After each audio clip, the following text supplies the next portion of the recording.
Hello, everyone, and welcome to the Malthaus Games podcast. My name is Delton. I'll be your host this late Saturday evening, and with me, as usual, is my lovely wife and yellow player, Haley. I'm lovely. Maybe. Welcome to episode 70. I cannot believe it's 70. That feels weird. We say that every week. Like, I can't believe we made it this far. It's like I know. every episode now we're like, are people still going to like us? Are you guys still going to listen? It's very true. It's really weird to get this far into a podcast. I mean, we only put out episodes every 2 weeks, but to have them out every 2 weeks and still hit 70, like, that's a long time. It really is. That's a long time. We're, 2.5 years in Yeah. now? No, a year and a half. Year and a half? 2.5. It's 2.5 years. What? We've been doing this for a while. What? Yeah, I know. It's stinking crazy, but here we are. Holy shit. Well, welcome to the Malthaus Games podcast, a podcast all about tabletop games, card games, board games, role-playing games, dice games, RPGs, which I guess I said, things like that. We also talk about beer. I say we crack the first beer. Yeah. The question is, which one would you like? Would you like to have a sour, or would you like to have a white ale? Let's start with a white ale. That way our taste buds are not impaled by the sour and they're still fresh. I think that sounds good. So the first beer for this episode is from Odell Brewing Co. out of Colorado. We have talked about Odell before. Their double IPA is fantastic. I think it was Misonary. Was that what it was called? Something like that. Had a bunny in a motorcycle with a sidecar and like something else in the sidecar. Maybe. I can't remember exactly. I have no idea what you're talking about. It was a very, very good double IPA. So this says, this one is Wit-Kissed White, a grapefruit white ale. It says, Wit-Kissed Grapefruit White Ale is a modern take on a Belgian-style white ale with bright aromas of citrus from pureed grapefruit and a delicate spice from dried orange peel and coriander. Complex, yet delicate with a clean, refreshing finish, Wit-Kissed brings an unexpected twist on tradition. It's Fort Collins, Colorado. So, in a Belgian white ale, orange peel and coriander are just staples. You have to have them, basically. They're in a lot of Belgian-style ales, but this having grapefruit puree is going to be interesting. I'm excited to try it. I can't remember if it was Odell or Oscar Blues Brewing Company, but they got sued by Guns N' Roses. Which one? What was the beer? They created a beer that it was, if I remember correctly, it was a white ale, but with berry, and they called it Guns N' Rosé. And it was a really popular beer, but it was a limited time thing. And then Guns N' Roses ended up suing them for using their name, quote unquote, which they really didn't. But the sad thing is that Guns N' Roses won, so they had to change the beer name. I read something on the internet today, and maybe this is too far outside the realm of the podcast, but it said that just because somebody has money doesn't mean they deserve to win in court cases. And it's true, because in a case like that, Guns N' Rosé, it's a play on Guns N' Roses, but at the same time, they're not saying Guns N' Roses, so it's like... But who can afford the better lawyers? Guns N' Roses can. Guns N' Roses can. Yeah, so that was their thing, is the people with money win, and it sucks, because... We can hire a team of 19 lawyers versus you have one who's your cousin named Fred, and he just passed the bar exam last year, and he's really qualified, but in the field of public justice or something. Bird law. Bird law. Was it maritime law? Maritime law. There you go. That's the other one. Oh, the great ones. Okay. So, what is this Wit-Kissed White Ale? Let's give this a smell. And then we'll continue talking about our dissertation on how unfair the American justice system is. Right. So, it has that pungency that you kind of expect from a white Belgian. It is not quite wheat. It's light. It's kind of musty sweet. Yep, it is a musty sweet. I'm sure it sounds so appetizing to non-beer drinkers. They're like, right? What the hell are they drinking? Mold? It is a very light yellow, cloudy, almost lemonade. It looks like lemonade. Yes. Or urine if you have the cold. So that's definitely a Belgian white. I'm trying to get... The grapefruit is so mild, it's almost hard to distinguish. It's crisp, but it's not sharp. It has a tiny bit of like mid-mouth foam, but not a lot. Yeah, it almost tastes smooth. Flat on the tongue, but then you get a little bit of the carbonation on the back of your tongue. Yeah, it's very strange how it hits, but like I'm having a trouble finding the grapefruit, and maybe since it's a puree, it's more subdued, and that's what I'm tasting. The orange peel and coriander is definitely there. Probably like the grapefruit, like, juice or pulp without the white stuff. Yeah, I bet so. It's very It's good. it's gonna be the meat of it, but there's gonna be no rind or no, whatever. It's really good. It's simple. It's not quite what I was expecting. I think that's the thing. But I mean, it's really good. I almost feel like that they should have finished it on top of some like Citra hop and give it a little more of the hop profile of the grapefruit to bring it out. See, I disagree. I do love citra hops, like, IPAs Hmm. are some of my favorite beers, but I like the smoothness of this, and I like that it just kind of rolls off your tongue like a wave. Whenever you swallow, that's what she said, It's just gone. it's just gone, and it just, "Boop, we're gone." It's pretty good. Well, if It's you very light and very delicate. if you finish it just with a little dry hopping at the end, or at least in the last like 5 minutes of boil, the hops are really only going to add aroma, not going to add bitterness. So you would have a little more of the grapefruit in the aroma, and I feel like that would accentuate the very light delicateness of the grapefruit flavor to bring it more out. But that's my own opinion, and I don't know if that's true, See, but it's still good. I like it how it is. Yeah, it's It's still very good. smooth. Like, you don't get a lot of beers that are just like, "Oh, this is super smooth." That's not something I think about when I think about beers. Oftentimes, if you say, "Oh, this beer is smooth," this beer is like flat. Did you guys not carbonate it, or did you run out of CO2? But no, this is carbonated and it's very smooth and delicate. That's It's a true. delicate beer to match its delicate can. It is a great designed can, as you will see in the little advertisement on social media. But yes, it's a really good beer. It's nothing complicated. I think, even though it says complex on here, I don't really see it as complex. It is very delicate, as they say, clean, refreshing. It's really good. I don't know that it's my favorite Belgian white, but it's definitely not anything bad. I think it tastes pretty good. Mhm.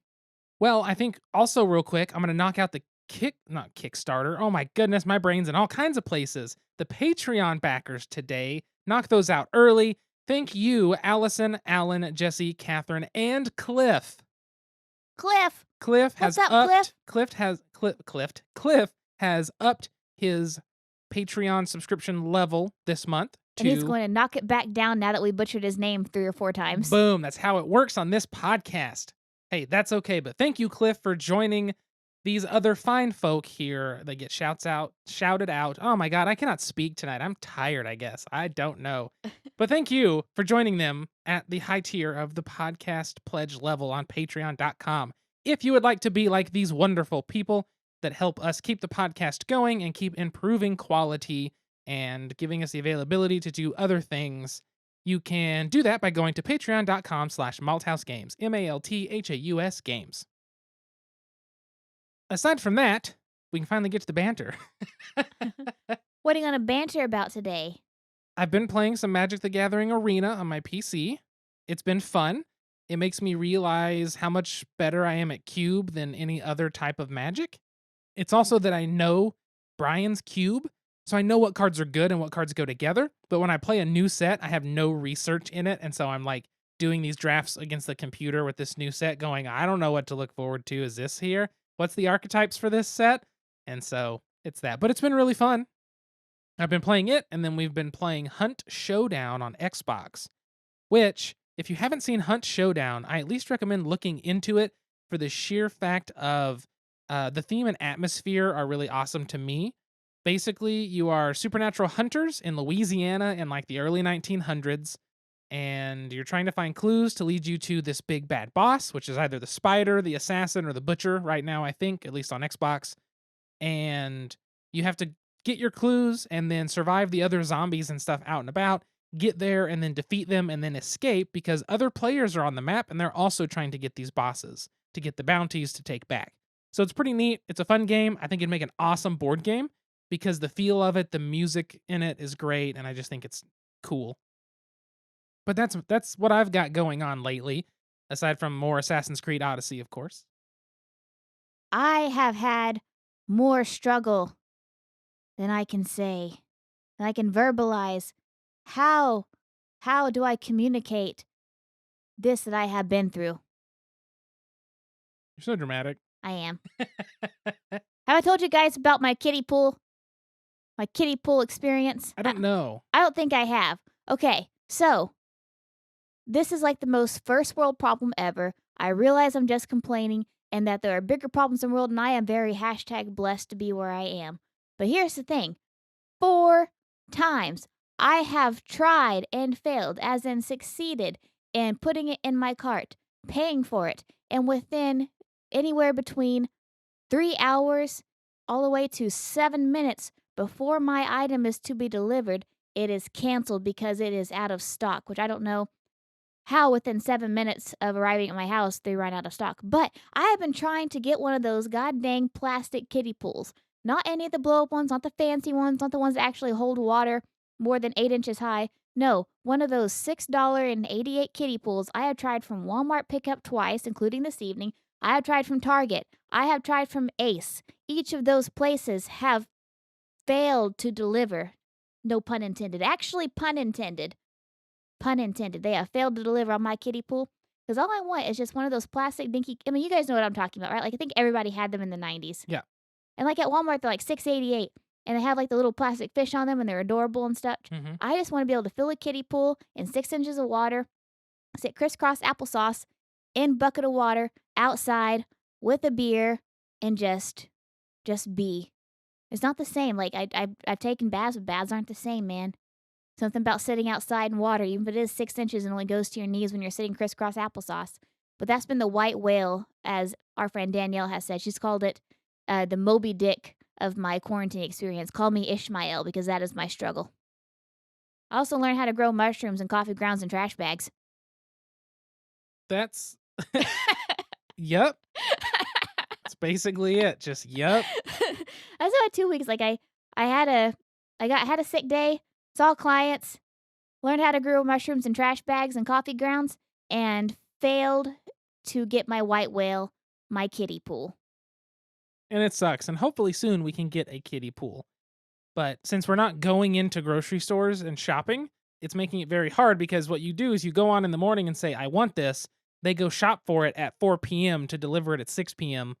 or for you to pick it up, which means in the window of you ordering it to when they actually go shop it, they sell out. And that's the issue is they don't do it immediately. They wait and then do multiple. I have a really hard life, y'all. I don't think that's true.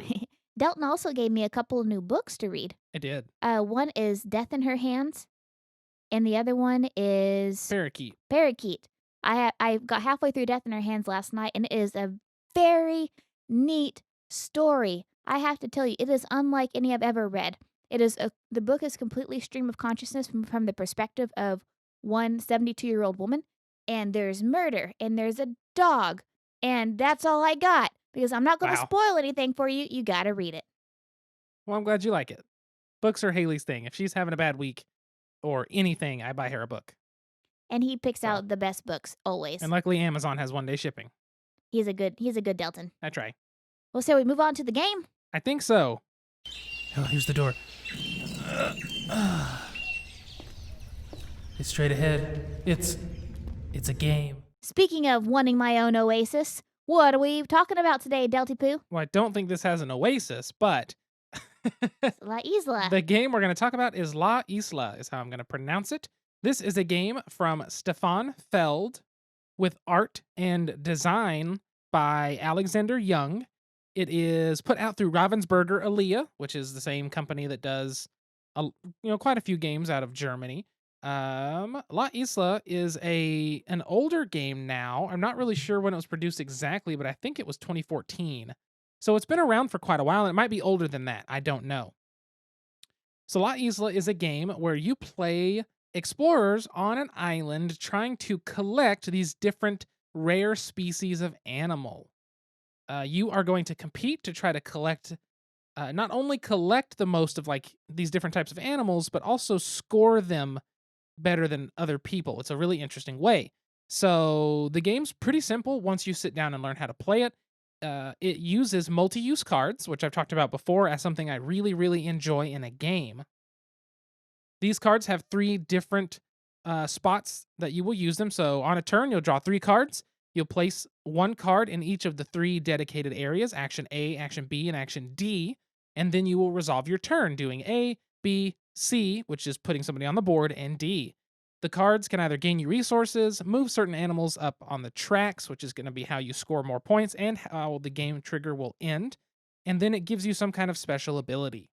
So the way the game is going to work is the animals are surrounded by these little areas of different colors. The green area, which is indicated by like a water bottle, the yellow area indicated by a hat, very it has a very, I can't think of the movie, Indiana Jones feel Yeah. of everything. It really does. But basically, the different animal tokens on the board are surrounded by, they're in the middle of shapes and they have numbers in them. So some will be in this area that means 3 people have to be surrounding them to be captured. 2 people on other sides have to be captured. And that's how many of your people you'll need to actually capture that animal. So essentially, you're going to be drawing some cards. You're going to be gaining resources, which you have to use to put your people out. If you put your person on a yellow cowboy hat, you need to have 2 cubes of the yellow color, unless you have a special ability from one of your cards that says you only need 1. You'll put your people out, surround these animals by however many required number of your explorers. You'll collect those tokens, gain points based on the number of tokens for each animal as that animal moves up their own individual track. You'll be moving different tracks up, and then you'll go to the end of the game until everybody has added up their scores and somebody has more victory points than the other players. It's not super complicated. You kind of have to take a look at it. Like if you looked at the board, the way it was set up and kind of how it played for just, I don't know, a few minutes, you'd be like, oh, okay, I get it. It's kind of weird to explain because the way the cards work and things like that. But what I like about the game is exactly that. It's fairly simple. It's not difficult. You see the animals on the board. You see how many people in the numbers. You can easily read them of how many it takes to surround the animal to capture it. You can easily see the color of location you're going to put your person down on. Now, I will say the two, is it the yellow and the light brown or the dark brown and the black that are very close together in I think cubes? it's the dark brown and the black. No, the purple and the brown. It's the yeah, it's kinda weird, but some of the cubes are close to the same color on our version, and so it's kinda hard to distinguish there. But the game's real simple to play, but what makes it fun for me are those multi-use cards. Every turn, you're gonna draw 3 cards. Now you have a choice. What do I wanna do with these cards? Do I wanna get the resource from this one or from this one? Do I wanna move this animal up the track, gaining a lot of points, or do I wanna move this animal up the track, gaining a few points, so this other card can be used for its special ability? And vice versa. And you go back and forth trying to decide. So I love that within the simplicity of the way the game works, which is really just put a guy out on the board by paying some resources and hopefully capture an animal and gain points by moving the tracks up. It's nice and simple to play, but those multi-use cards make you have very tough decisions on how you go about that play. And I love that. I love when it's simplicity in terms of true action, but then you have that, amount of choice. I really like how if you play your cards right, Badumtis, you can kinda be a social loafer in this game. Like, if I see Delton is really trying to push up the moth track. Is that the pink track? Is that right? Oh, that's the green track, I'm sorry. If I see Delton's really trying to push that up, I can either try to push the game along and join him in it or just kinda, like, start to invest in those moths as well and getting more points for it. Like, Mhm. it's really easy to kind of tag along with somebody else, and it's annoying to the other player, I'm sure.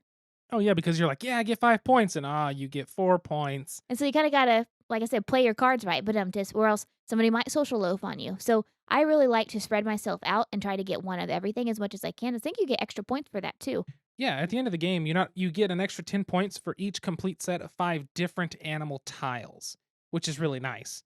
Um, and then you get your other points and remaining resources. So yeah, getting a complete set can actually put you winning, depending on how close the game is. So it is best to diversify. And I kinda gave away my strategy there because you typically go for 1 to 2, like, solid. I try to be very strong in one or two areas. Yeah. And I mean, not to say that either strategy is better because I believe we both won and lost at the game. But my strategy is just to kinda tag along on everybody else when we played with Brian, Yeah. and making that easy. If I see you going for other animals, I don't go for them until it's convenient. And the thing is, too, if you're going for animals that I'm trying to get, it's keeping them from both of us in a way. We're fighting over them. So neither one of us will ever get a ton of points from that one animal. But it is easy then to gain points off of it, especially because some people are going to be moving that track up without gaining benefit from it. So that way, when you do move the track up again, it's in the next tier. So you get more points kind of thing, since, it keeps going up in value. But like Dalton said, it's a really simple game. Him and I have played it together. We've also played it with Brian a few times. The graphic design, the art's really neat, and for the most part, good to see. Like Dalton said, the brown and the purple cubes look a hell of a lot alike, so that's a little bit difficult to distinguish there. But really, it's a fun game, and also the guy in it kind of looks like Dalton if Dalton were an archaeologist in the 30s. That's true. I do like with the graphic design, some of the special abilities on these cards that stick around where it's like, one less cube if you go to this color region. Most of those are easy to understand. There are a few that are harder, but they have a little guide.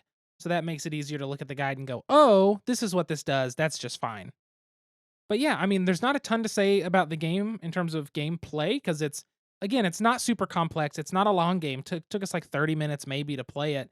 It's easy to set up. I do like in the setup that the board is made up of these interesting shaped tiles that all come together in this like wheel pattern, which means the game is always going to be different as to where everything is placed because it's like more expensive to place where somebody already has someone and things like that.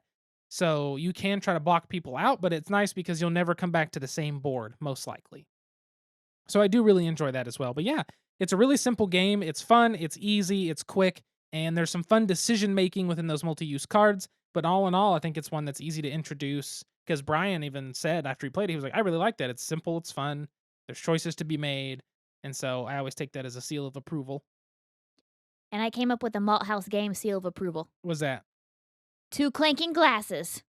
Uh, uh, From now on, if we approve of a game, it's going to be 2 clanking glasses. The Malthaus games double clank. Double clank? Double clank.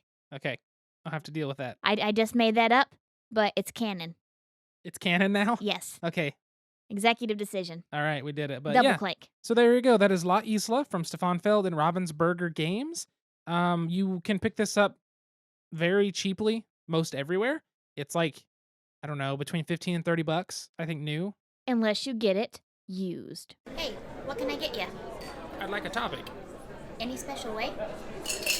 Make it a top shelf topic. Coming up.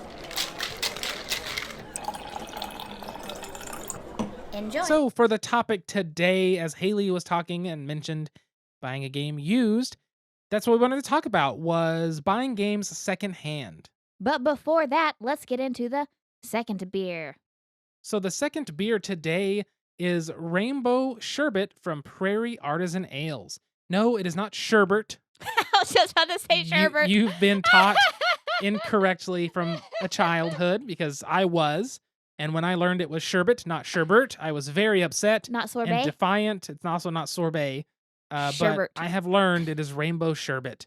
This is a sour ale with rainbow sherbet flavors, brewed here in Oklahoma by Prairie Artisan Ales. There is no other distinguishing things on the can aside from the fact that it's an adorable, interesting can. It looks like something that would come out of a Beatles cartoon in 1967. Like whenever they first discovered acid. Yes, it does. It has that Yellow Submarine vibe. Yeah. But I don't know what rainbow sherbet flavors are. So there were the main sherbet flavors were orange, I'm blanking, orange, lime, and strawberry? What? I know orange and lime. No. It's cherry, Cherry. because it's more acidic than strawberry. It's cherry, it's orange, it's lemon, and it's lime.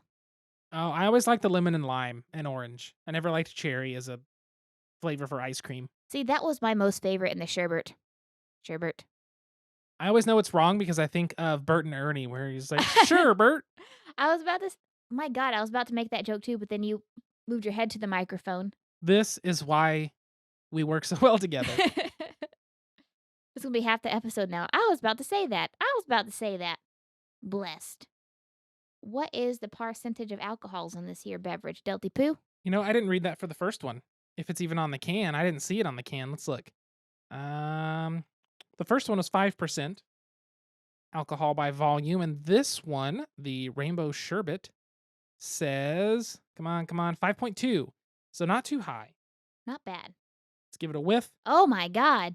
It smells like candy. It smells like sweet tarts. I poured from the bottom of the can more. Haley poured more from the top of the can. Mine's a little cloudier, hazier, like a dark lemonade. What? It's not sweet tarts. What are those little, like, they were little discs that were covered in like a candy coating. Chewies. Chewies. It smells chew- like Chewies. Sour chew. Yeah, they came in, like, Uh, that purple tube, yes, and, yes, like, you yes. had, like, to tear the foil It was off. something like a sour something chew or something. Yeah, it's like They're I think they're delicious. chewy. This That's smells just exactly like what it this. smells like. Like, I had a flashback Holy to crap. 1994 watching Disney cartoons in my parents' bedroom smelling It this. also kinda smells like Fun Dip. Oh oh my god. It does. Aside from the chalky Whoa. stick that you use, it smells like Fun Dip. God, that was my favorite part. Alright, here we go. Let's taste it. Go ahead and I'll let you taste it first, that way you can describe it with your descriptive powers. That is a chewy. That is a chewy. It's like a sour tart chewy That is in a a beer chewy. form. Holy It doesn't shit. even taste like beer, it tastes like a chewy. It's, Like, "Don't give this to kids, man, that's illegal," and they will it tastes like candy. it even has that little hint of, like, this is fake candy flavor that you get from those. You know what I'm talking about? That after flavor? Yeah, Aftertaste? It's there. I think they just took those candies, blended them up, and made a beer. this does not taste like beer, it This is tastes like wild. it tastes like those chewies. This is And so being that it's a wild. sour, it has the tartness from those too. What Wow. is the I wanna see what those are actually called. Hang on. I'm going to look on my phone now. We are doing investigative, uh, what's it called? Investigative journalism right now. Will you hand me the can while you're doing that, please? I would like to take a Yes, gander. absolutely. Here you go. This Wow. this might win now for most peculiar beer that we've had. Oh, but it's delicious. Wow, and I like these different people in the car, so if you look on the Okay, those can, those are sweet tarts chewy. sweet tarts chewy. Okay, so when I said sweet tarts earlier, that Yep, was sweet tart chewy sours, and they come. I think they come in the thing. Or are you thinking? Hold on. yeah, I think that's what I'm thinking. So if you look at this can, there's like one guy who's too big for his car, one person who's too small for their car, Yeah. a guy looking concerned that has children squawking in the back, uh, a couple that are yelling at each other, a couple that is having a grand old time, people by themselves, people facing opposite directions. This is just someone with a bunch of crap in the back of their car. That is me. Like, this is a very darling can. Gosh. It's like Rainbow Bright grew up Bec- and said, became an I'm gonna alcoholic. become a bartender instead of, like, saving the world and such." I forgot what Rainbow Bright actually did. So sweet tart chewy sours are the closest to the image I'm imagining, but they're not the same thing that I'm thinking of. But that's probably the closest I'm gonna get. Well, we also like, when's the last time you had those?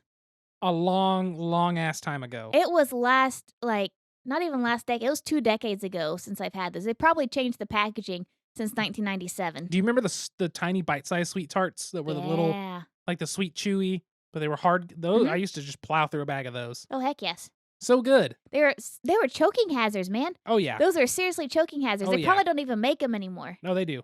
They do? I just saw. Yep. Oh You can gosh, still buy them. that's wild, man. They come with, like, warnings on the side. They should.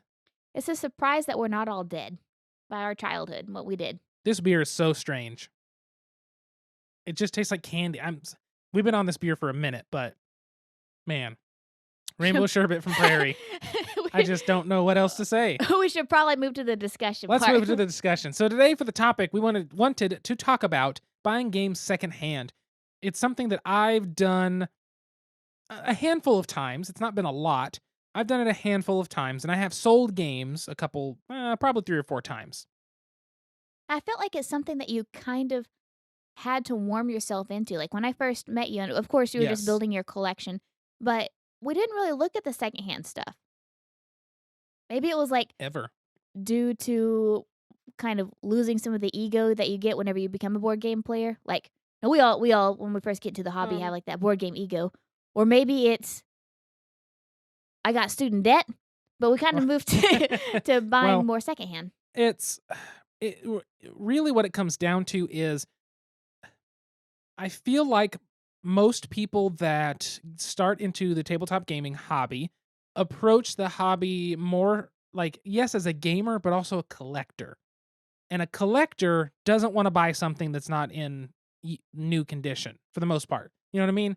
Like, the only time that something like that is different is if you're an antiques collector or someone looking for old memorabilia from the 20s that you're like, boom, here you go, you know.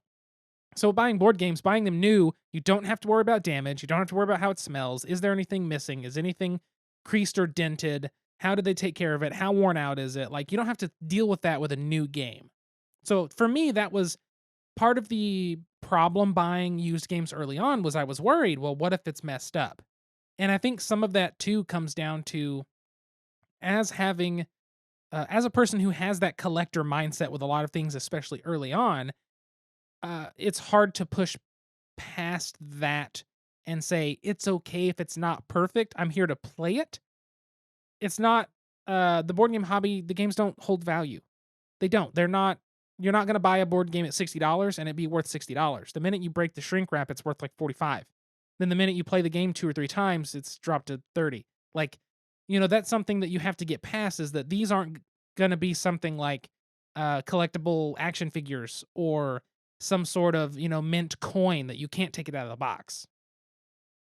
I don't Does know. that make sense? It does. But my German edition of the Mad Magazine board game has held the same $13 since 1969. That's true.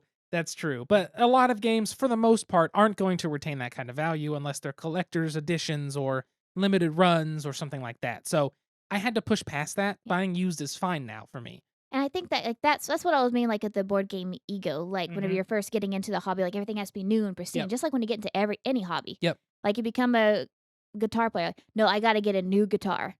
Yeah. Like it's my guitar. Mhm. And so you kind of have to push past that whenever you really get into the hobby. I think so. I think that it's a natural development of anybody in any hobby that has a collection approach, because that's the thing with the board game hobby. Yes, you're a player, and yes, it's part of a community you want to be in, but it's also collection. It is collecting, and some people are better about not viewing it as collecting, viewing it as, am I playing these? Yes. Am I not? Get rid of them if I'm not playing them. That's hard for me to do because I like collecting things. But yeah, I think it's just a mindset. You have to get to that point. It's natural progression to say buying used games is fine. I think that the board game collection is the only thing that could really keep us from living in a tiny house. We need a tiny house for the board games. Well, kind of my computer and audio setup too, because this is quite expansive, at least with this desk. However, if I was able to mount monitors on the wall, that would be easier. We can make it happen, but we'd have to buy a tiny house for the board games. That's true. They would need their own tiny house. But I think that's one thing with it. Another thing with buying games secondhand is you have to think about that when you purchase a game secondhand, you are not supporting the publisher. Mm. You're not giving the designers money. You're not giving the game designers, the artists, the graphic designers, the editors, the translators, the rulebook writers. None of those people are benefiting from that. So there is also that side of things where when you buy a game secondhand, you're not supporting sometimes the people you really want to support. And that has at times driven me to buy games brand new, saying, I'm just going to buy this new because I love this company, I love what they do, or I love this designer, and I want them to get the most money they can from my purchase of the game. However, adversely, buying a game secondhand can be a way for you to purchase a game from someone you maybe dislike or aren't sure if you like their games, and so you'd rather try it before buying more of their product. And it can even introduce you to companies and designers that you've never heard of, and then you'll say, oh, well, I'd like to get their other games, and then you could buy those new. But it's kind of a hard thing. It depends on your outlook. And also, like, if you're getting into the hobby, I mean, buying secondhand could be a better way because you could at least knock $10, $15 off a $40, $50 game. I feel like that's the biggest thing is saving money. Mhm. This is not a cheap hobby, especially when you're beginning. Absolutely not. Because when you're first beginning, you're buying every game that you want. You're buying everything. I haven't purchased a game now, aside from backing Communist Cats for you on Kickstarter. Yeah. And we pre-ordered Forgotten Waters from Plaid Hat and got that in. Aside from those two this year, I don't think we've purchased a game since last year. That was our New Year's resolution to not purchase any games until we clear our shelf, which we've done a good job. Yeah, we've only done a few things because, like, Forgotten Waters, we helped playtest that Yeah. a couple times, and But we need a third player, and we're in the middle of a pandemic, so we kind of got our hands tied. yeah, we really want to, for transparency there, we want to review this game that we purchased that we like and actually review the retail copy, but it takes 3 people to truly experience the game, and we just haven't really had an appropriate time to sit down with 3 or 4 people and have several hours to flesh out rules and go through it and actually sit and play and enjoy the game. So I don't want to talk about it based off our experiences of the non-finished game. I want to talk about the finished retail copy. So that's why that you haven't heard anything from that yet. I don't want to do the 2-player variant. It does not seem like it would be as enjoyable, as having more. I still think it'd be fun, but I think from our experiences, the more players, the better. Oh, yeah, we played it with a So a full what did we have, 8? I think so. Oh I my don't even know if gosh. this game goes to 8 anymore, but That was a riot. It was so much fun. yeah, so there's that. But anyway, yes, one thing with buying secondhand as well is I have sold secondhand, so I have contributed to this. Um, I always thought about talking a topic on how do you sell your collection or how do you sell games. I figured I'd just rope it into here. That'll work. I look at the Amazon price, which is generally the cheapest price, and I try to cut the Amazon price by around 30%, depending on how large of a cut that is. And that's my price on games because Amazon's sometimes the cheapest. And then I want it to be a good amount under that because I take care of my games. And I don't think there's any game on my shelf that you would open and say, this is beat up. Not even the Um, one that my mom ate chips while playing. those cards are now sleeved. So there you go. But no, I'm very cautious with games. That's how I do it. I approach it in that manner. But yes, buying games secondhand, you can get some really awesome games, which is the reason this came up is La Isla was one of those games I bought secondhand.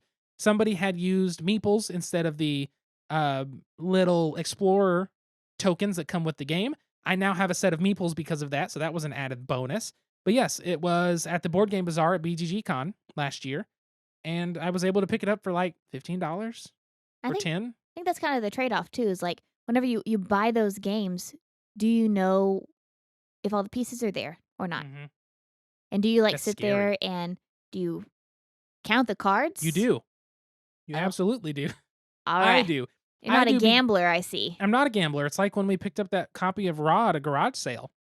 I sat in the car and counted every single token, every single tile, every single everything to ensure it was all there. Oh, I know your mom and I were sitting there going, "You already bought it. No, you Come guys were on." walking around at other garage sales. I said, I'm going to wait in the car. And then I went through it. I know it was after that we went and looked. Yeah, I know, but still. But yeah, so I mean, buying games secondhand, there's pros and cons to it.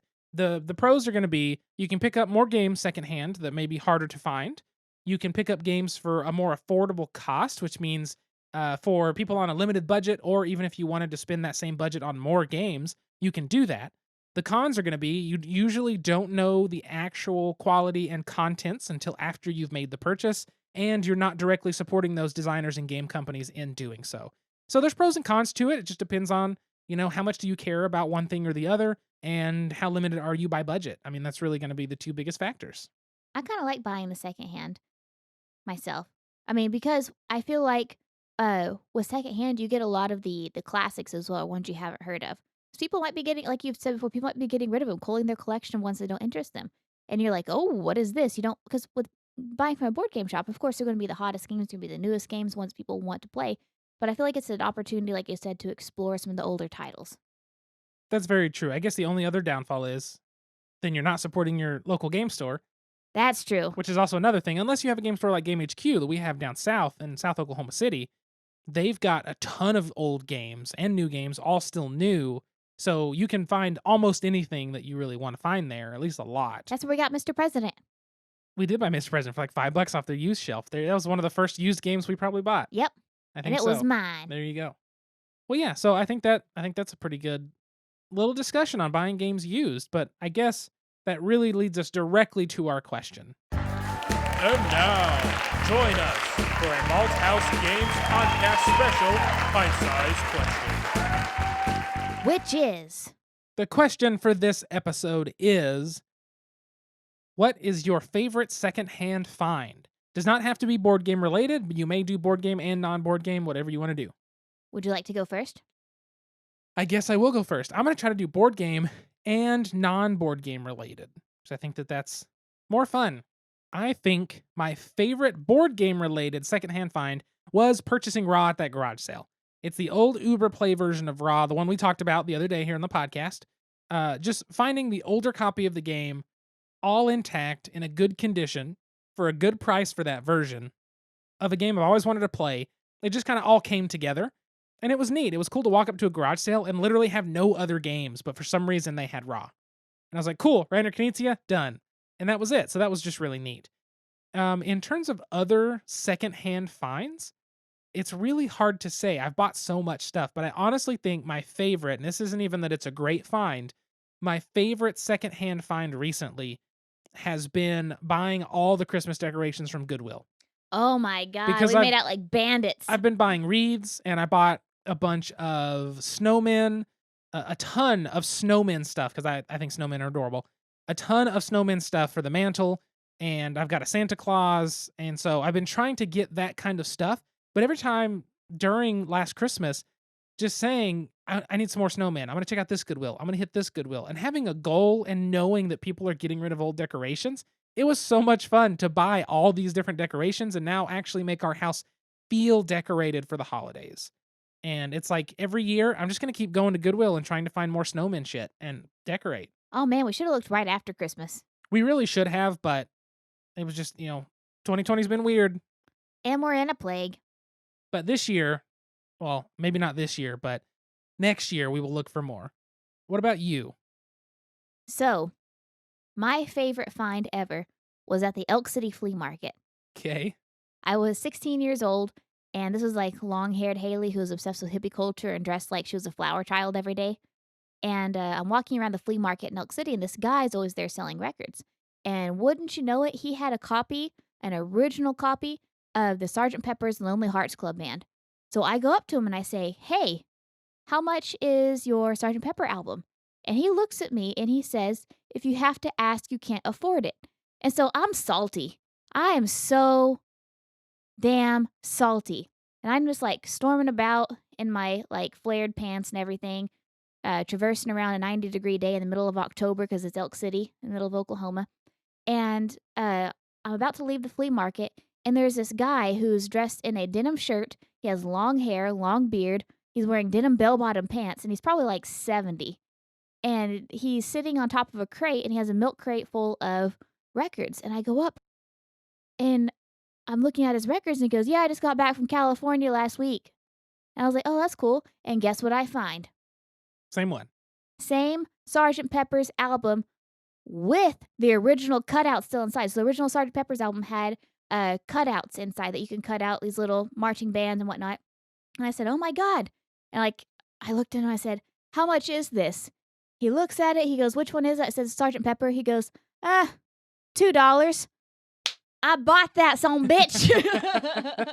Immediately. Immediately. And I walked out of that and I put on my Sgt. Pepper album and my 2004 Dodge Durango and bebopped all the way back home. It was a great day. There's also one called Heaven's Just a Sin Away. And apparently there was some like, I don't know, like cultural phenomenon about them in Oklahoma because I have been to many garage sales in the metro. Yeah. I have found that thing probably 4 or 5 times at garage sales. Really? Heaven's Just a Sin Away. And I have a copy, so I haven't bought one, but The it's heck? everywhere. That's hilarious. That's one of those things I never did was get into records really. Like you've purchased me 2 records, Battlestar Galactica that I think we got sometime, and then you bought me Opiate by Tool. No, I'm sorry, you bought me Undertow by Tool. Yep. So I have those 2, but that's all I've got. I found the Battlestar Galactica one at the Elk City Flea Market the year we started dating. Was that where it was? Yeah. It's the original soundtrack to the original Battlestar Galactica show from like the 70s. I've never listened to it. Just left it. I don't even know if it really plays. I don't know It how might. pristine it is, but it was $1, and I was like, "Oh, Dalton would like this." Because I like Battlestar Galactica, which is why I finally put my sticker on my car. Yeah. Awesome. Well, I think that's good for the question of the episode. Well, thank you again for tuning in to the Malthaus Games podcast and listening to us, just yap. Yeah. I think yapping is the term. We had a lot of nostalgia this episode. A lot of reminiscing with the sweet tarts and the records, and Just talking about everything old that we've ran into this episode. Yeah. It's just weird. it was fun though. I enjoyed this episode. I did too. Hopefully you, listener, yes, talking to you, hopefully you enjoyed this episode as well. Because sometimes we forget people actually listen to this. We really do. Sometimes it just ends up being us talking back and forth randomly. But it's all good. If there's anything that you all would like to ask us to answer personally or answer on the podcast, a game you want us to look at, But not a topic too personal. to cover, not too personal. Not too you know what I personal. mean. Preferably board game related or beer related, I guess. We're turning the Dear Abby. Exactly. You can always send us an email, contact@malthausgames.com. You can also find us on all social media at Malthaus Games, Malthaus Games. You can find me personally at Delton Brack, Delton Brack. You can find Haley at SQUIRRELYGEEK. That's at Squirrely Geek. I'm trying to think. I feel like there's something I'm forgetting, something I'm missing, but I don't think there is. I really don't. Call me lovely again? No, that's for off air. I'll call you lovely off air later. Okay, I'm Right done. now- I'm right- fine with that. Right now you're stinky. What? I call you stinky all the time, though. That's true. That's fine. But yes, so thank you again for tuning into the Malthaus Games podcast. I really feel like I'm forgetting something. Oh, this is terrible. It's because we normally do the shout outs at the end of the episode because we Maybe forget. that's what it is, but I did them early because I Yeah. wanted to make sure I got Cliff in there. So you're safe. I think I'm safe. Okay, that's good to know. Good to know that I'm safe because it's stinking July 11th. This is crazy. This episode's July 12th. Whatever. Thank you again for tuning in to the Malthaus Games podcast, episode 70. Until next time, sit back, relax, grab a drink, and play some games. We'll see you folks later. Toodaloo. Bye.